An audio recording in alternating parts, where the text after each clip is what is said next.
À présent, je voudrais vous proposer un étirement des muscles adducteurs. Ce sont des muscles longs qui vont s'accrocher entre le pubis et la branche ischio-pubienne, hein, l'ischion, ce qui est le dessous de votre ciliaque ici. On va ramener, cet étirement est connu, hein, on pose la plante des pieds l'une contre l'autre, alors rapprochez plus ou moins en fonction de sa souplesse. Voilà. Là simplement je voudrais que vous remarquiez que plus je me mets comme ça, plus ma région lombaire s'enroule. Hein, donc ça ce sera pas satisfaisant pour un étirement respectueux. Je préfère avancer un petit peu. Je mets mes mains dans le dos pour relever la région lombaire, installer mes épaules correctement, ma région cervicale, et là je laisse descendre les genoux et je peux même faire ce petit mouvement qu'on appelle le papillon. Voilà, le papillon il va vous étirer de manière alternative les adducteurs. Voilà.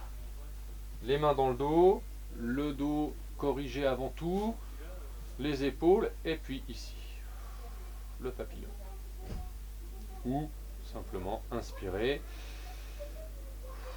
Et à l'expire, je fais descendre mes genoux. Ça va vous permettre d'ouvrir ici votre bassin. Toujours plus de liberté dans le bassin, ça va permettre d'avoir aussi plus de liberté dans vos lombaires et de les soulager. Parce qu'un bassin figé, ce sont des lombaires qui vont être sursollicités. C'est la région lombaire qui va compenser le manque de mobilité de votre bassin. Voilà. De cette position-là, on va tendre nos jambes. Alors encore une fois, je vais mettre de profil pour que vous puissiez bien remarquer.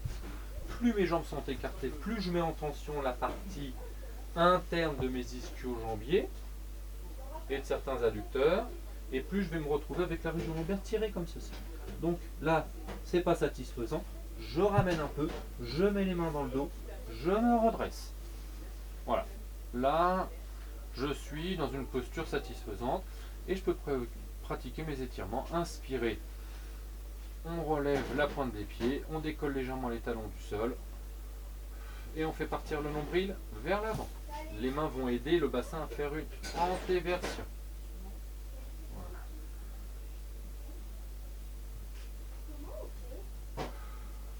Voilà.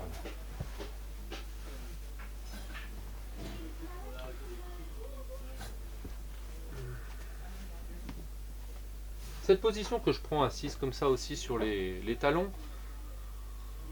c'est une position qui va me permettre d'étirer cette fois la partie de devant la cheville.